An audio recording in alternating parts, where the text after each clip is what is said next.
जय श्री राधे कृष्ण।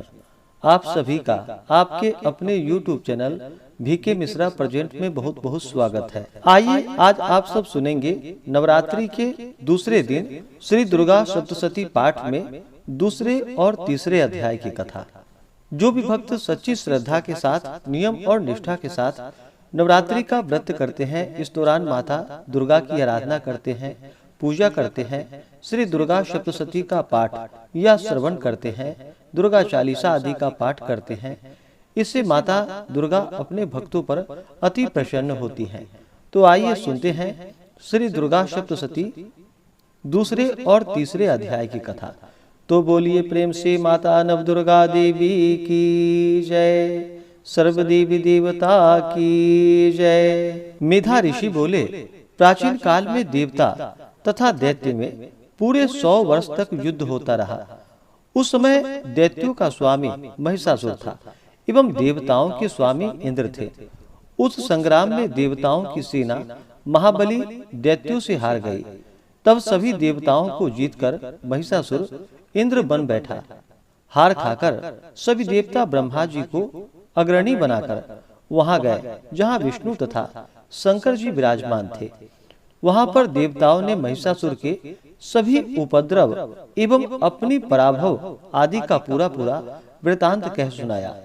उन्होंने कहा कि महिषासुर ने तो सूर्य, अग्नि, पवन, चंद्रमा, यम तथा वरुण इस प्रकार अन्य सभी देवताओं के अधिकार छीन लिए।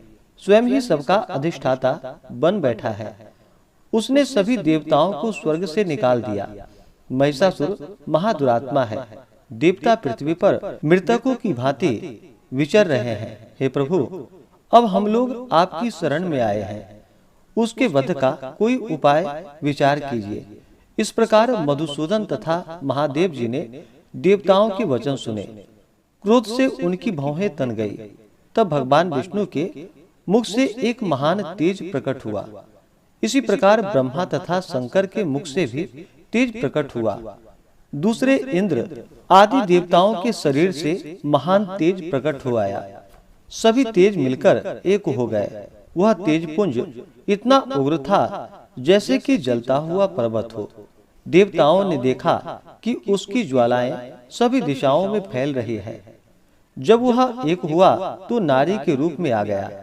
उसके प्रकाश से तीनों लोक भर आया। महादेव जी के तेज से उसका मुख प्रकट हुआ। यम के तेज से उनके केश हुए। विष्णु के तेज से उस देवी की भुजाएं प्रकट हुई। चंद्रमा से दोनों स्तन, इंद्र के तेज से उनका कटी प्रदेश, वरुण के तेज से जंघा व उरुस्थल, पृथ्वी के तेज से नितंबों का प्रादुर्भाव हुआ। ब्रह्मा के तेज से दोनों चरण, सूर्य के तेज से चरणों की उंगलियां, वसुओं के तेज से हाथों की उंगलियां, कुबेर के तेज से नासिका का आविर्भाव हुआ। उसके दांत तो प्रजापति के तेज से प्रकट हुए। अग्नि के तेज से 3 नेत्र प्रकट हुए। दोनों संध्याओं से दोनों भौहें, वायु के तेज से दोनों कान उत्पन्न हुए। इसी प्रकार दूसरे देवगणों के तेज के द्वारा भगवती का प्रादुर्भाव हुआ। तब समस्त देवताओं के तेजपुंज से प्रकट हुई देवी जी को देख महिषासुर से पीड़ित सभी देवता प्रसन्न हुए। महादेव जी ने उस देवी को अपने त्रिशूल से शूल निकाल कर दिया। श्री विष्णु जी ने अपने सुदर्शन चक्र से प्रकट करके सुदर्शन चक्र दिया। वरुण ने शंख तथा अग्नि ने उन्हें शक्ति दी। मारुति ने धनुष दिया और बाणों से भरपूर 2 तरकस भी दिए। देवराज इंद्र ने अपने वज्र से वज्र दिया। फिर सहस्त्र नेत्र इंद्र ने ऐरावत हाथी से घंटा दिया। यमराज ने कालदंड प्रदान किया। सागरपति ने रुद्राक्ष माला अर्पित किए। ब्रह्मा ने कमंडलू भेंट की। सूर्य ने भगवती के रोमकूपों में अपनी किरणें प्रदान की। काल ने तलवार तथा उत्तम ढाल अर्पण की।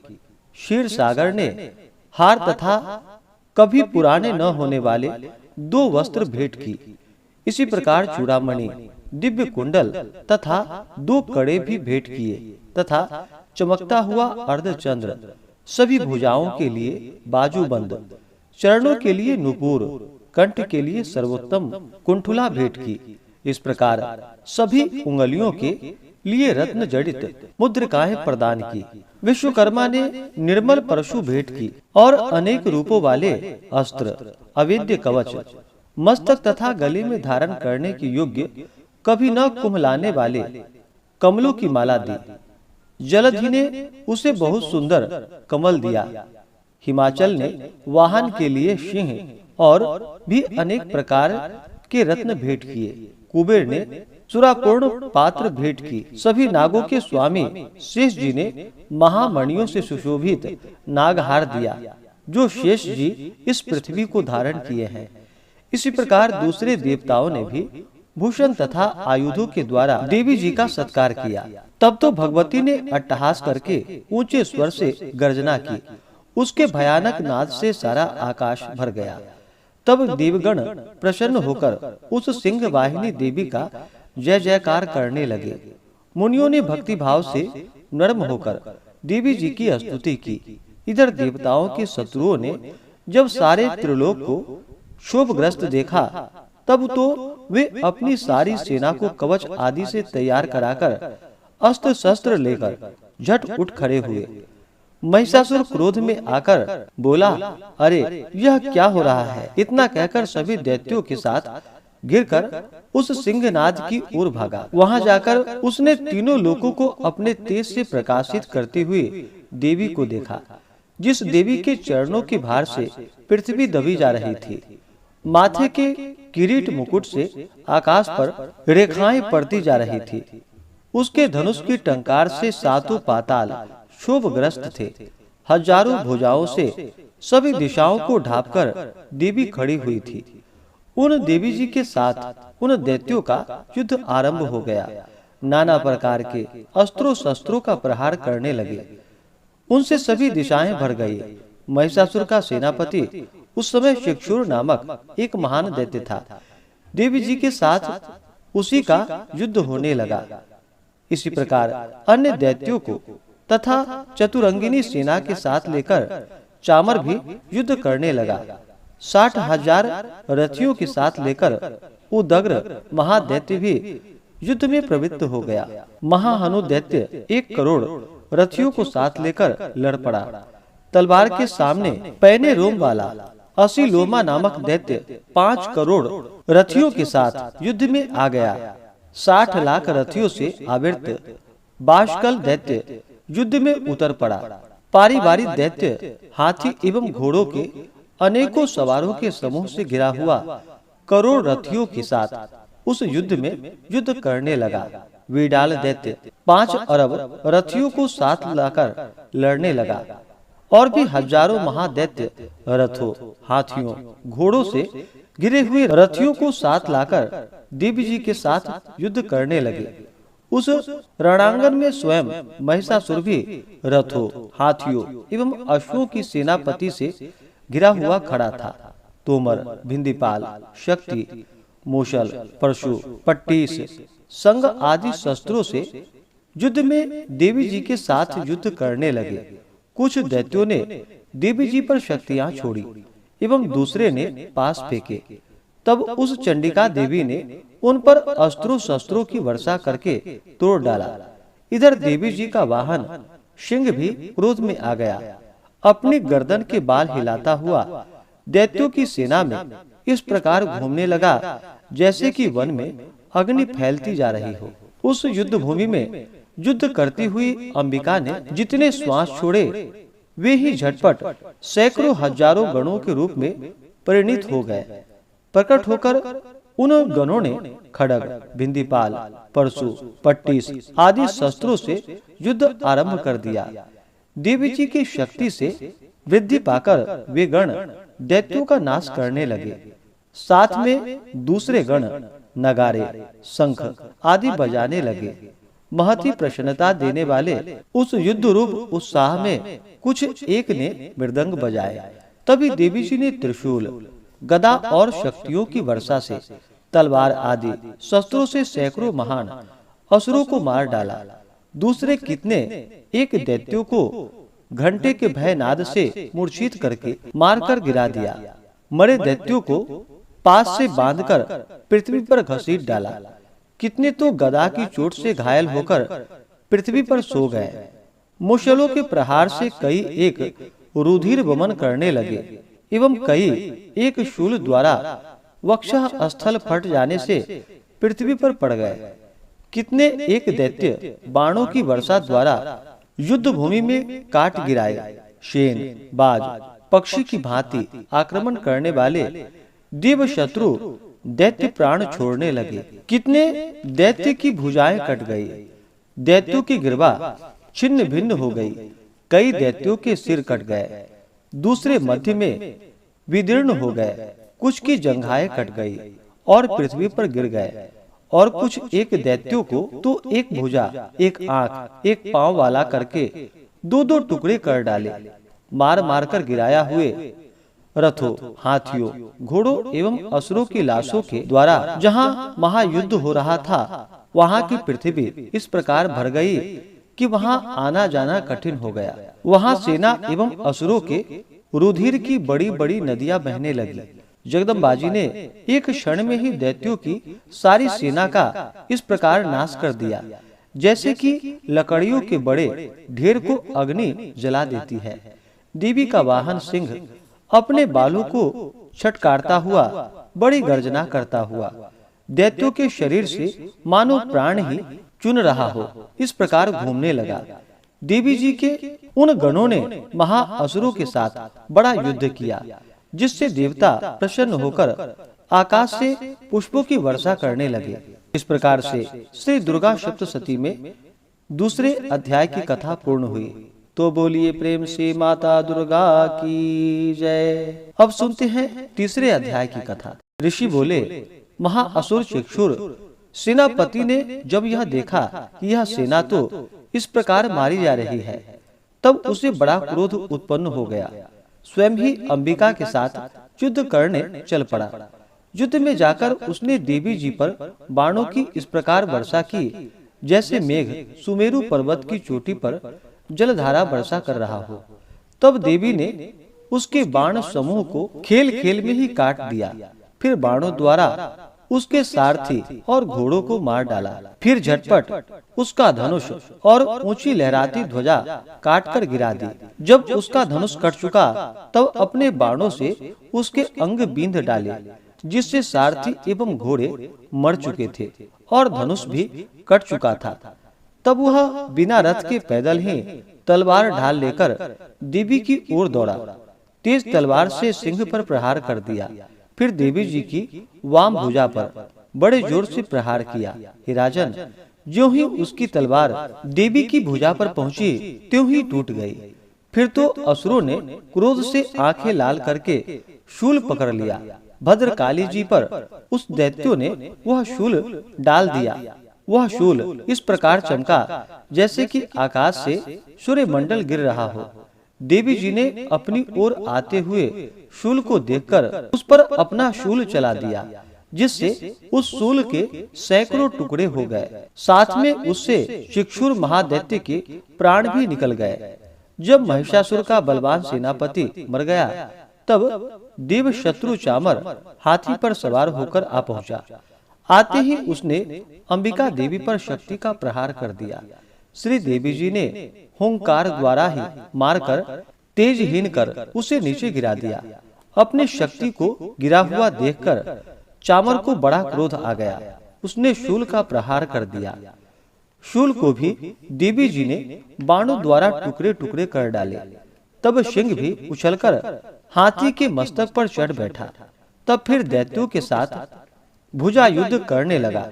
वे दोनों परस्पर लड़ते लड़ते उस हाथी से नीचे पृथ्वी पर आ गए। भयंकर प्रहारों से परस्पर युद्ध करने लगे। तब बड़े वेग से सिंह ऊपर को उछला। ऊपर आकाश से नीचे की ओर गिरते गिरते पंजों के प्रहार से दैत्य चामर का सिर धड़ से पृथक कर डाला। देवी जी ने शिला एवं वृक्ष आदि से युद्ध में उदग्र को मार डाला। फिर कराल को भी दांतों, मुक्कों एवं थप्पड़ों के प्रहार से मार गिराया। क्रोध परिपूर्ण देवी ने गदा की चोटों से उद्धत को चूर चूर कर दिया। बिंदीपाल शस्त्र द्वारा बाष्कल बाणों द्वारा अंधक एवं ताम्र को यमधाम शीघ्र भेज दिया। 3 नेत्र धारिणी परमेश्वरी ने उग्राश्य, उग्रवीर्य, महाहनु नाम के दैत्यों को त्रिशूल द्वारा मार दिया। तलवार से बिडाल का सिर धड़ से अलग कर दिया। दुर्धर, दुर्मुख इन दोनों को बाणों द्वारा यमपुरी पहुंचा दिया। इस प्रकार अपनी सेना का नाश होता देखकर भैंस का रूप बनाकर महिषासुर देवी के गणों को डराने लगा। कुछ एक गणों पर अपने थुथनों से प्रहार कर दिया, दूसरों पर खुड़ों से प्रहार करने लगा। किन्हीं को पूंछ से तोड़ा तो दूसरों को सिंगों से फाड़ा। कुछ एक को वेग द्वारा, दूसरों को सिंहनाद द्वारा घूमने से, अन्यों को श्वास वायु द्वारा पृथ्वी पर गिराया। इस प्रकार देवी सेना को गिराकर वह महिष सिंह की ओर झपटा। ज्यों ही सिंह को मारने लगा त्यों ही जगदम्बा को बड़ा क्रोध उत्पन्न हुआ। इधर महापराक्रमी महिष भी क्रोध से पृथ्वी तल को अपने खुरों से खोदने लगा। फिर अपने सिंघों से ऊंचे ऊंचे पहाड़ उठाकर फेंकने लगा। साथ में गर्जने लगा। वेग के साथ घूमने पर पृथ्वी शुद्ध होकर फटने लगी। उससे पूंछ से समुद्र पर प्रहार किया, जिससे शुद्ध होकर समुद्र और पृथ्वी को चारों ओर से डुबाने लगा। चलायमान होते हुए सिंह के द्वारा छिन्न भिन्न हुए बादल टुकड़े टुकड़े हो गए। उसके श्वासों की कठोर वायु से उड़ते सैकड़ों पर्वत आकाश से गिरने लगे। इस प्रकार क्रोधपूर्ण उस महादैत्य को अपनी ओर आता देखकर चंडिका उसे मारने के लिए क्रोध में आ गई। कुपित चंडिका ने उसकी ओर पाश फेंका और उसके द्वारा उस दैत्य को बांध लिया। तब तो उस महायुद्ध में बंधे हुए उस दैत्य ने अपना महिष भैंस के रूप को त्याग दिया, झटपट सिंह के रूप में आ गया। यूं ही चंडिका उसका सिर काटने लगी, तब तो वह तलवार हाथ में लिए पुरुष दिखाई देने लगा। तब शीघ्रता से तलवार ढाल वाले उस पुरुष को अपने बाणों से देवी ने बींध डाला। तब वह एक बड़ा हाथी हो गया। अपनी सूंड से उस महान सिंह को खींचा, फिर गरजने लगा। उसके खींचते समय अपनी खड़ग के द्वारा देवी ने उसकी सूंड को काट दिया। फिर वह महादैत्य भैंस के रूप में आ गया। इस प्रकार चराचर त्रिलोकों को सताने लगा। उस समय जगन माया चंडिका क्रोध में आकर फिर उत्तम मधुपान करने लगी और लाल लाल नेत्र करके हंसने लगी। वह दैत्य भी बल पराक्रम के मद में उन्मत्त होकर गर्जने लगा। अपने सिंगों से पहाड़ उठाकर देवी की ओर फेंकने लगा। देवी जी ने भी अपने बाणों के समूह से उसके फेंके हुए पर्वतों को चूर्ण चूर्ण कर दिया। तब सुरापान के मद के कारण लाल लाल मुख वाली चंडिका जी ने कुछ अस्त व्यस्त शब्दों में कहा। देवी जी बोली, रे मूढ़, जब तक कि मैं मधुपान न कर लूं, तब तक तू क्षण भर के लिए गरज ले। मेरे द्वारा संग्राम भूमि में तेरा बद्ध हो जाने पर तो शीघ्र ही देवता भी गरजने लगेंगे। ऋषि बोले, इस प्रकार कहकर देवी जी उछलकर उस महादैत्य पर चढ़ गई। पांव से दबाकर दैत्य के कंठ पर त्रिशूल से आघात किया। देवी के पांव से दबे हुए उस दैत्य ने अपने मुख से बाहर निकलने का प्रयत्न दूसरे रूप से किया। अभी आधा निकला ही था कि देवी जी ने अपने पराक्रम द्वारा वही रोक लिया। आधा निकलकर भी उस दैत्य ने युद्ध करना आरंभ कर दिया। तब देवी जी ने अपनी तीखी तलवार से उसका सिर काटकर नीचे गिरा दिया। दैत्य सेना हाहाकार करने लगी। तब उस सारी सेना का भी देवी जी ने नाश कर दिया। सभी देवता अत्यंत प्रसन्न हुए। दिव्य महर्षियों के साथ देवता लोग ने उन देवी की स्तुतियां की। गंधर्व जन गान करने लगे और अप्सराएं नाचने लगी। इस प्रकार से दुर्गा सप्तशती पाठ में तीसरे अध्याय की कथा पूर्ण हुई। तो बोलिए प्रेम से माता दुर्गा की जय, नव दुर्गा देवी की जय, सर्व देवी देवता की जय। तो आशा करता हूँ कि यह जानकारी आपको अच्छा लगा हो। इसी प्रकार से ज्ञानवर्धक जानकारियाँ प्राप्त करते रहने के लिए, व्रत पूजा के बारे में जानने के लिए, कथा को सुनने के लिए चैनल पे अगर आप पहली बार आए हैं तो चैनल को लाल बटन दबा करके सब्सक्राइब करें, साथ में बेल आइकन घंटी को दबाएं ताकि आने वाली वीडियो का नोटिफिकेशन आपको समय से मिलता रहे। वीडियो को लाइक करें, शेयर करें। सुखी रहें और स्वस्थ रहें। जय श्री राधे कृष्ण। धन्यवाद।